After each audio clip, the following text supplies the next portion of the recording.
पुढच्या अर्ध्या तासात आपण पाहणार आहोत महाराष्ट्रासह देश विदेशातील बातम्या वेगवान स्वरूपात स्पीड न्यूज बुलेटिनमध्ये। चला सुरुवात करूया।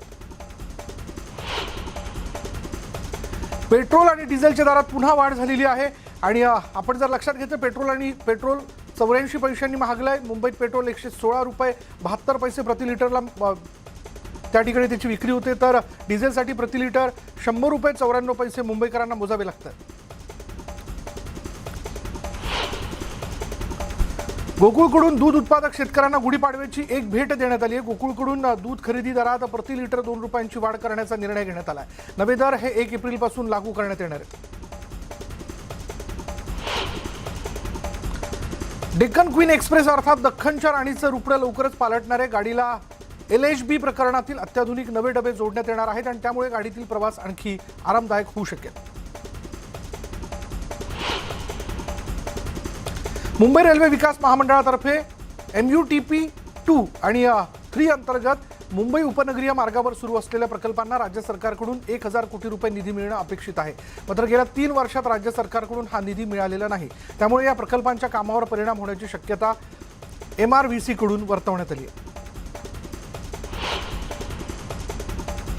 लांब पल्ल्यांच्या गाड्यांना स्वतंत्र मार्ग मिळावा यासाठी मुंबई सेंट्रल ते बोरिवली दरम्यान 5वी 6वी मार्गिका आकारण्यात येते आहे आणि या मार्गिकेसाठी विलेपार्ले येथील रेल्वे वसाहतीची जागा देखील लागणार आहे। या वसाहतीमधील 9 इमारती पाडण्यात येणार आहेत, तर यातील 4 इमारतींचं पाडण्याचं काम हाती घेण्यात आलंय।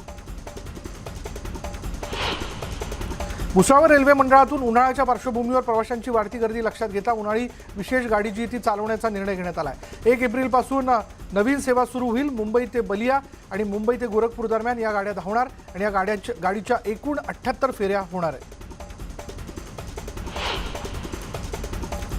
मुख्यमंत्री उद्धव ठाकरे यांच्या अध्यक्षतेखाली पुणे महानगर प्रदेश विकास प्राधिकरणाची बैठक संपन्न झाली। सभेच्या बैठकीत प्राधिकरणाच्या 2022-23 साठीच्या 2419 कोटी रुपये महसुली तसंच भांडवली खर्चाच्या संभाव्य अंदाजपत्रकास मान्यता देण्यात आली।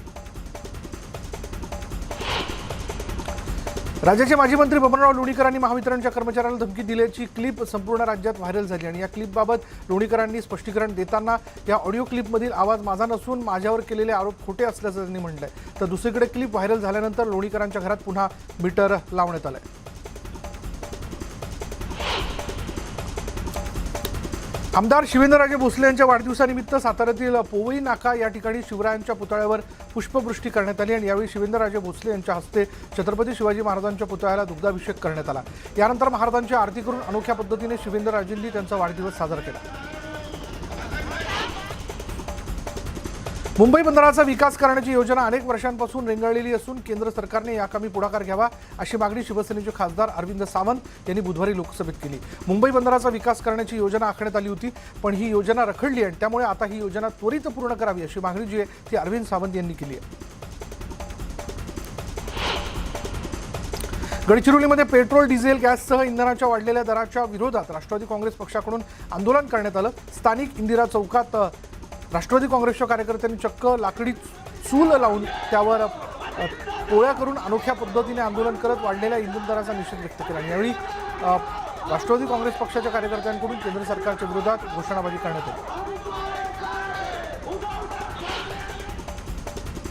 नंदुरबारमधील धडगाव तालुक्यातील राजवर्डी ग्रामपंचायतीमध्ये घरकुल योजनेच्या 1840 पात्र लाभार्थ्यांची माहिती अपलोड न केल्यानं त्यांची नावं ड यादीत आलेली आहेत आणि त्यामुळे संतप्त ग्रामस्थांनी जिल्हा परिषदेबाहेर आंदोलन केलेलं आहे। या प्रक्रियेला गावचे ग्रामसेवक आणि सरपंच जबाबदार असून त्यांच्यावर कारवाईची मागणी आंदोलकांनी केली आहे। कांद्याचे भाव घसरल्याने जळगाव जिल्ह्यातील यावल तालुक्यातल्या विरावली इथे निळकंठ सदाशिव पाटील या शेतकऱ्याने आपली 2 एकर शेतातील कांद्याच्या पिकावर नांगर फिरवला आणि या शेतकऱ्याने कर्ज घेऊन आपल्या 2 एकर शेतामध्ये कांद्याची लागवड केली होती। मात्र कांद्याचे भाव घसरल्याने त्याने हे पाऊल उचलले। फैजपूरमध्ये मनसेकडून आमरण उपोषणाचं हत्यार उपोषणात आलंय। मधुकर सहकारी साखर कारखान्यातील कामगारांच्या न्याय हक्कासाठी मनसे आक्रमक झाले आणि या कामगारांना थकीत ऊस बिलाचे पैसे लवकरात लवकर मिळावे अशी मागणी मनसेकडून करण्यात आली आहे। या मागणीचं निवेदन साखर कारखाना प्रशासनास देण्यात आलंय। नाशिक शहरात गुढीपाडव्यापासून शहरात दुचाकीवर प्रवास करणाऱ्या प्रत्येकास हेल्मेट बंधनकारक राहणारे, नियमांचं उल्लंघन करणाऱ्या दुचाकीस्वारांना दंडात्मक कारवाईला तोंड द्यावं लागेल. हेल्मेट नसणाऱ्या चालकांना पेट्रोल देणाऱ्या पंपावर वाहन चालकास आत्महत्येस प्रवृत्त केल्याप्रकरणी गुन्हा दाखल करण्याचा इशारा दिला. अकोला शासकीय कार्यालयात दुचाकीवरून येणाऱ्या प्रत्येकाला हेल्मेट असल्याशिवाय प्रवेश न देण्याचे आदेश प्रादेशिक परिवहन कार्यालयाने दिले. हेल्मेट सक्तीचं पत्र सर्व कार्यालयांना देण्यात आले. विना हेल्मेट धारकांना प्रत्येकी 500 रुपये दंड ठोठावण्यात येतोय. महामार्गावरून कारखान्याकडे ऊस वाहतूक करणाऱ्या वाहनांकडून वाहतुकीचे नियम पाळले जात नाहीत. तसंच या वाहनांना रिफ्लेक्टर बसवलेले नसल्याने रात्रीच्या वेळेस अपघाताचं प्रमाण वाढलंय आणि त्यामुळे अशा वाहनांवर दंडात्मक कारवाई करण्यात यावी अशी मागणी शेतकरी नेते भाई मोहन गुंड आणि सामाजिक कार्यकर्ते गंगा भीषण थावरे यांनी केली आहे. चंद्रपूर शहरात अमृत पाणी पुरवठा योजनेचं काम 2 वर्षात पूर्ण करायचं होतं, मात्र याला 4.5 वर्षाचा कालावधी होऊनही काम अपूर्णच आहे. त्यामुळे चंद्रपुरात केलेल्या खोदकामावर अजूनही डागडुजी नसल्याने नागरिकांना खड्ड्यांच्या आणि धुळीच्या त्रासाला सामोरं जावं लागतंय. असं असतानाही मनपाने कंत्राटदाराला 200 कोटी रुपयांची देयके देण्याची घाई केल्याने मनपाच्या कारभारावर भले मोठे प्रश्नचिन्ह उभं ठाकले.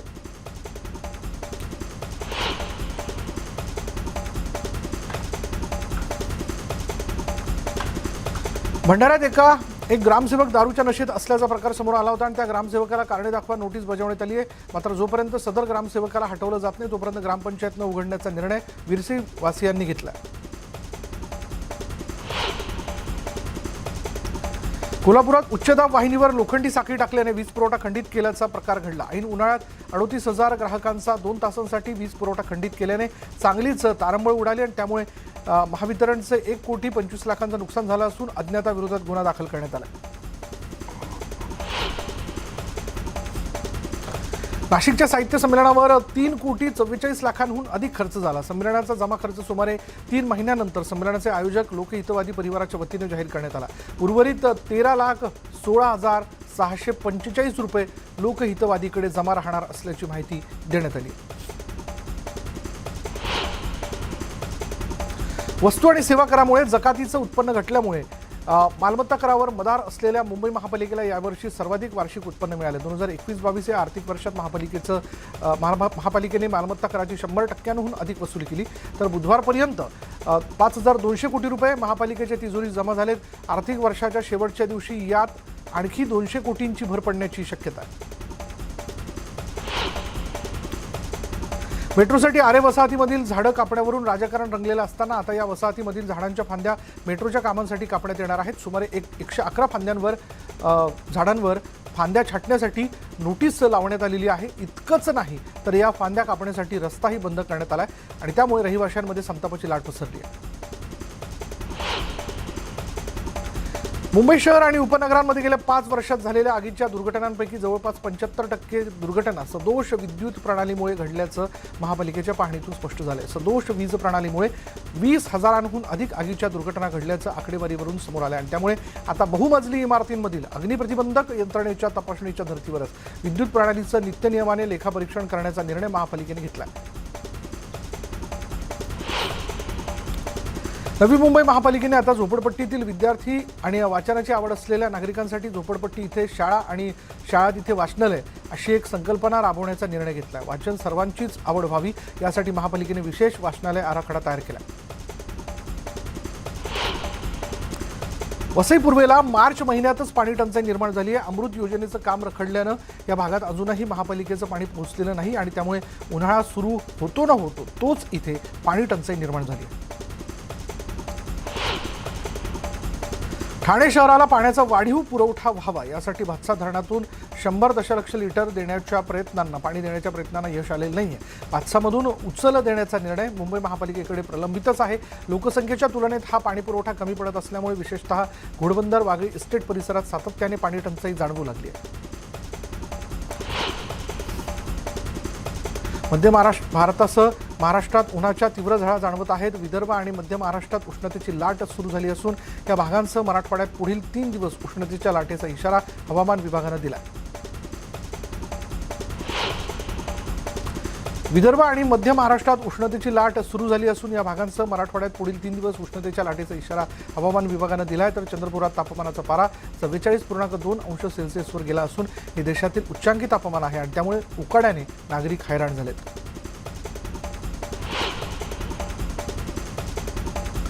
बुलढाणा जिल्ह्यातील खामगावमध्ये देशातील सर्वाधिक तापमानाची नोंद झाली आहे. खामगावमध्ये बुधवारी 44.1 अंश सेल्सिअस तापमानाची नोंद झाली आणि यावर्षी मार्च महिन्यातच सूर्याने आपलं उग्र रूप दाखवायला सुरुवात केली असून खामगावमध्ये उष्णतेने कळस गाठल्याचं पाहायला मिळालं.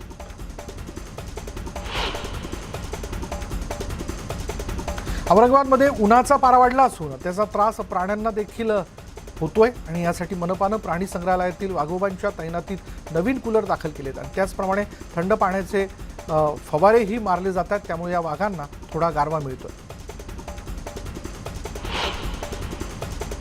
राज्यात बुधवारी 119 नव्या कोरोनाबाधितांची नोंद झाली आहे तर 2 रुग्णांचा मृत्यू झाला तर 138 रुग्ण कोरोनामुक्त झालेत. सध्या राज्यात 939 रुग्णांवर उपचार सुरू आहेत. मुंबईतील दैनंदिन रुग्णांची संख्या सातत्याने कमी होऊ लागली आहे. मुंबईत 38 नवीन रुग्णांची नोंद झाली असून 292 रुग्ण उपचाराधीन आहेत तर दिवसभरात 57 रुग्ण कोरोनामुक्त झाले. अकोल्यातील जवाहर नवोदय विद्यालयाच्या 4 बालचित्रकार विद्यार्थिनींना परीक्षा पे चर्चा या कार्यक्रमासाठी निमंत्रण मिळालेलं आहे आणि या कार्यक्रमात पंतप्रधान नरेंद्र मोदी यांचं मार्गदर्शन त्यांना लाभणार असून स्वतः पंतप्रधान या विद्यार्थिनींच्या चित्रकृतीचं निरीक्षण करणार आहेत आणि या विद्यार्थिनींनी आपल्या कर्तृत्वाच्या जोरावर थेट दिल्ली सर करून अकोल्याच्या शिरपेचात मानाचा तुरा रोवला आहे. दिल्लीतील 3 महापालिकांचं एकीकरण होणार आहे आणि त्यासाठी केंद्रीय गृहमंत्री अमित शाह यांनी लोकसभेत MCD दुरुस्ती विधेयक सादर केलं. यावेळी त्यांनी 3 महापालिकेच्या एकीकरणाची गरज विशद करतानाच 3 महापालिकेच्या भोंगळ कारभारावरही बोट ठेवलं.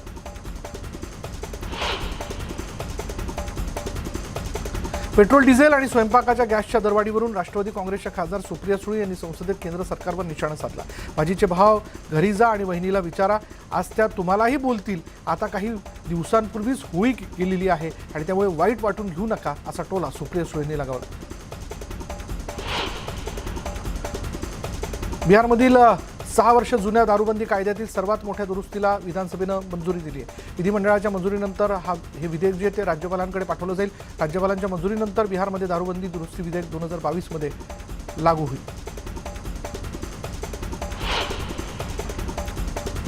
महापालिकेत लाथाबुक्क्या आणि जोरदार शिवीगाळ ऐकायला मिळाली. दिल्लीमध्ये महापालिकेच्या शेवटच्या बैठकीच्या वेळी आम आदमी पार्टी आणि भाजप नेत्यांमध्ये जोरदार हाणामारी झाली आणि या राड्याचे व्हिडिओ आता सोशल मीडियावर चांगलेच व्हायरल होत आहेत. 25 मार्चपासून लाल किल्ल्यावर भारत भाग्य विधाता या कार्यक्रमाचं आयोजन करण्यात आलं आणि या कार्यक्रमाअंतर्गत दररोज वेगवेगळे लेझर शो प्रदर्शित करण्यात येतात. या शोमध्ये देशाच्या परंपरेचं दर्शन घडवण्यात येणार आहे. केंद्रीय परराष्ट्र मंत्री डॉक्टर S जयशंकर आणि मेक्सिकन परराष्ट्र मंत्री मार्सेलो कॅसाबोन यांची दिल्लीत बैठक पार पडली. या दोन्ही नेत्यांमध्ये व्यापार, गुंतवणूक, आरोग्य, विज्ञानावर चर्चा झाली. या चर्चेमुळे दोन्ही देशांचे राजकीय संबंध अधिक दृढ होतील असा विश्वास परराष्ट्र मंत्री S जयशंकर यांनी व्यक्त केला. अभिनेता शत्रुघ्न सिन्हा यांना तृणमूल काँग्रेसनं पश्चिम बंगालच्या आसनसोलमधून उमेदवारी दिली आहे. आसनसोल मतदारसंघात प्रचार करताना शत्रुघ्न सिन्हा यांनी आदिवासी बांधव आणि महिलांसोबत संवाद साधला. यावेळी त्यांनी ड्रम वाजवत नृत्यही सादर केलं.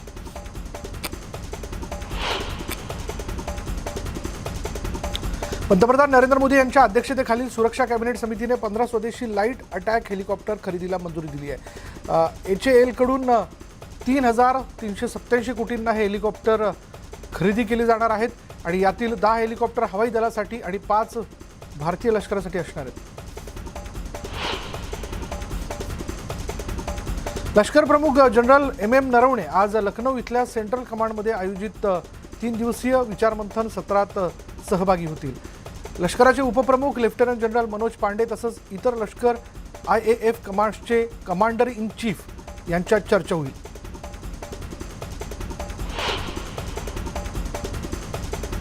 माजी केंद्रीय मंत्री रामविलास पासवान यांच्या निधनानंतरही त्यांचे पुत्र खासदार चिराग पासवान अखेर आता त्यांनी सरकारी निवासस्थान सोडलंय। सरकारी निवासस्थान रिकामं करण्यासाठी गेल्या वर्षी चिराग पासवान यांना नोटीस पाठवण्यात आली होती, मात्र तरीही त्यांनी सरकारी निवासस्थान सोडलं नव्हतं। आता सरकारी कारवाईनंतर त्यांनी हे निवासस्थान सोडण्याचा निर्णय घेतला।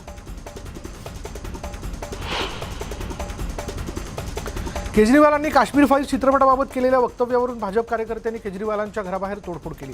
भाजपच्या युवा मोर्चाने निषेध केलाय। भाजपने केजरीवाल यांच्यावर काश्मीरी हिंदूंचा अपमान केल्याचा आरोप केला। राजधानी दिल्लीत एक भीषण अपघात झाला। या एका पादचाऱ्याला एका कारने धडक देऊन पळ काढला। ही अपघाताची घटना सीसीटीव्ही कॅमेऱ्यात कैद झाली आहे। सेंट्रल दिल्लीत ही घटना घडली। केंद्रीय रस्ते वाहतूक आणि महामार्ग मंत्री नितीन गडकरी यांनी सरकार सर्व वाहनांसाठी 6 एअरबॅग अनिवार्य करत असल्याची घोषणा केली आहे। राज्यसभेत काँग्रेस खासदार KTS तुलसी यांच्या प्रश्नाला उत्तर देताना त्यांनी ही माहिती दिली की आता इकॉनॉमिक मॉडेलसाठी देखील 6 एअरबॅग अनिवार्य असणार आहेत। कर्नाटकमधील शाळांमध्ये परीक्षार्थी मित्रांना कॉपी पुरवण्यासाठी अनेक युक्त्या वापरल्या जात आहेत। बोर्डाच्या विद्यार्थ्यांना परीक्षेदरम्यान कॉपी पुरवण्यासाठी अक्षरशः काही तरुण शाळेच्या 4थ्या मजल्यावर भिंतीवर चढून जात असल्याचा व्हिडिओ व्हायरल झाला। राजधानी दिल्लीत 1 एप्रिलपासून चालकांसाठी वाहन चालवण्याचे नियम बदलण्यात येणार आहेत। यामध्ये पहिल्यांदा नियम मोडल्यास दंड, दुसऱ्यांदा FIR आणि तिसऱ्यांदा शिक्षेची तरतूद असेल। वारंवार नियमभंग करणाऱ्या चालकांचा परवाना जो आहे तो रद्द केला जाईल। येत्या 1 एप्रिलपासून खासगी बस, मालवाहू वाहनांसाठी कठोर नियम लागू केले जातील। 2 मुलं आणि 3 महिलांसह 9 जणांचा बळी घेणाऱ्या पश्चिम बंगालमधील बीरभूम जळीत कांडावर भाजपच्या समितीने आपला अहवाल पक्षाध्यक्ष JP नड्डा यांच्याकडे सुपूर्द केला। पश्चिम बंगालमध्ये माफिया राज असून राज्यातील कायदा आणि सुव्यवस्था पूर्ववत करण्यासाठी केंद्राने हस्तक्षेप करण्याची मागणी या अहवालात करण्यात आली। परराष्ट्र व्यवहार मंत्री S जयशंकर आणि राष्ट्रीय सुरक्षा सल्लागार अजित डोभाल यांनी जर्मनीचे सुरक्षा सल्लागार जेन्स प्लॉटनर यांच्याशी चर्चा केली। रशियाचा युक्रेनवरील हल्ला हे आंतरराष्ट्रीय कायद्याचं उघड उल्लंघन असल्याचं यावेळी प्लॉटनर यांनी म्हटलं।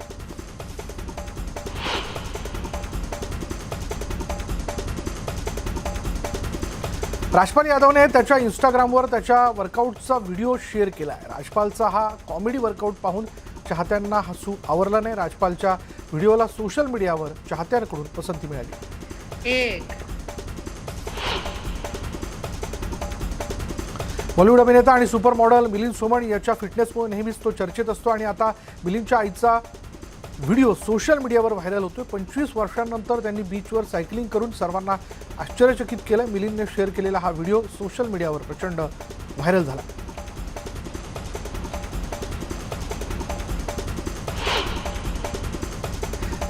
आणि यानंतर या बुलेटिनमध्ये इथेच थांबणार आहोत। पहा फक्त न्यूज 18 लोकमत।